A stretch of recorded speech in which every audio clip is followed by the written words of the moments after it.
So Bernard Riley recently did a one-on-one with a incel named BRP, which I think stands for Black Red Pill.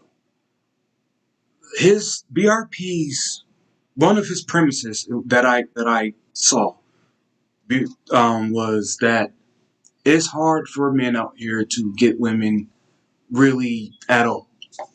And that's not the first time he's had somebody on with that point. And he was, he received the typical pushback with, "Hey, you just don't try hard enough.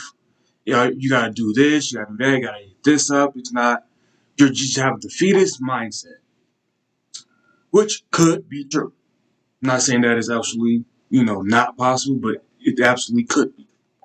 But I want to try to give a few examples, and so people can understand how what he says and people like him, where they might be absolutely correct.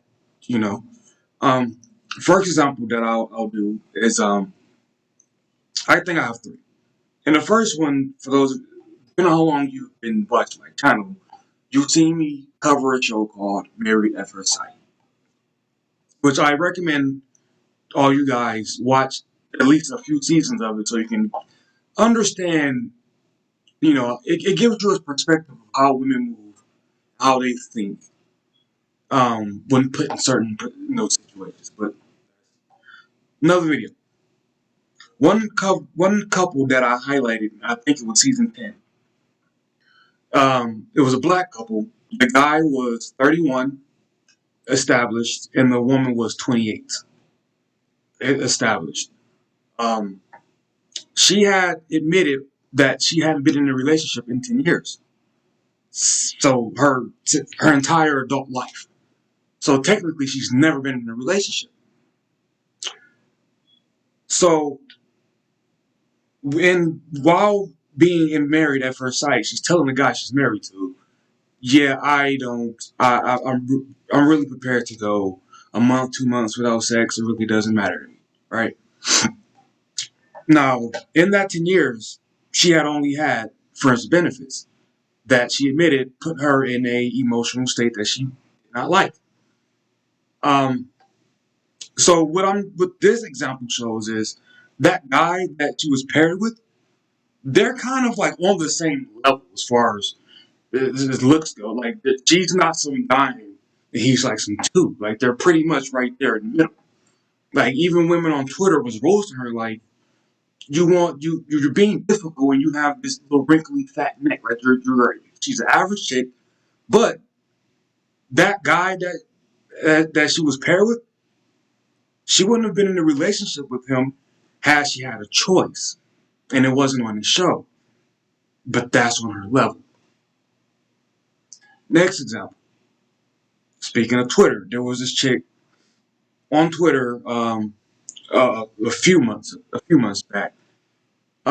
She's about, if she was on Kevin's show, she would probably get labeled a 6, right? She's not ugly, she's kind of cute, but like really depends on if you like light skinned chicks with nose rings. She shot out a question to men, asking them, "Hey, this guy, I want to get him, blah blah blah. How?" One guy foolishly put out, "Did you try sex yet?" Like, nigga, really? Yes, she did. She's like, "Oh, he has no problem getting that." She's one of many. And I asked her, "Yo, you can like be his best option? Is you think you're his best options?"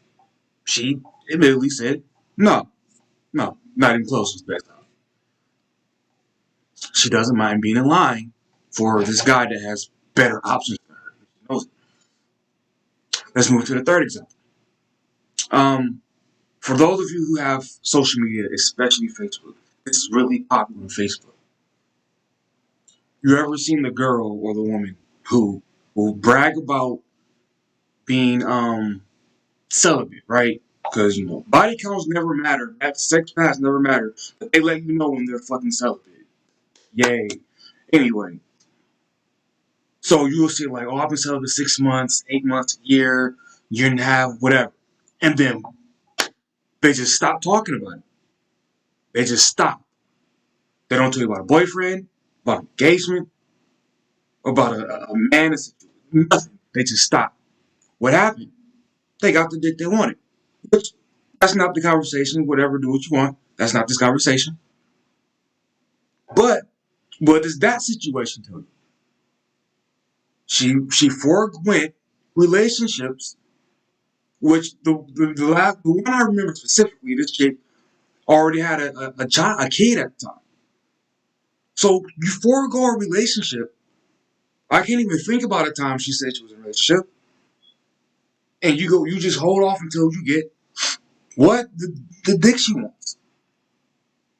Now, what's one thing that Bernard himself admitted on his channel before and probably still does, depending on what comes up, is that about 20 to 25% of men can have regular casual sex just like that. No commitment. The rest of men can pretty much only get it in relationships, and that's the ones who can get it. Remember, you have like a 30 something percent give or take incel rate. So, what does this tell you? If most men who can get it have to be in a relationship to get it, but we have all this evidence around us that tells us women aren't even getting into the relationships with those guys. They're in line waiting on the guys that they know they're not going to get any commitment from or whatsoever. Maybe this dude or dudes like him, all right. Maybe he's not blowing smoke up people's ass. Maybe he's not just a crybaby. Maybe he's right. Maybe the chicks that are reachable to him in his league are got their back to him and they're just like, no, fuck you. I'm waiting on Dick Man. Don't talk to me. I will go 2 years with nothing and out 10 years. She went from 18 to 28, no relationship. I will wait 10 years for Dick Man before I get in a relationship with you. Maybe what he's saying has some merit. And maybe we should actually think about it, maybe give it a listen instead of just meeting it with, oh, you just a crybaby. Men don't do. Stop. I've been hearing this here and there on just this panel alone. And it's always met with the just brush off. I don't think these dudes is lying. I think what they said has a lot of merit to it. Look around. Women have made it loud and clear. Unless they 50. Hell, Bernard had a 50-year-old on the show. She was, going back and forth, but at some point she said, yeah, I got a boyfriend, kind of, but not a boyfriend. I don't really want to be bothered right now. So what the fuck is he there for? It's, dude, pay attention, listen, look at the evidence. He's not full of shit. Be right, not positive. Oh.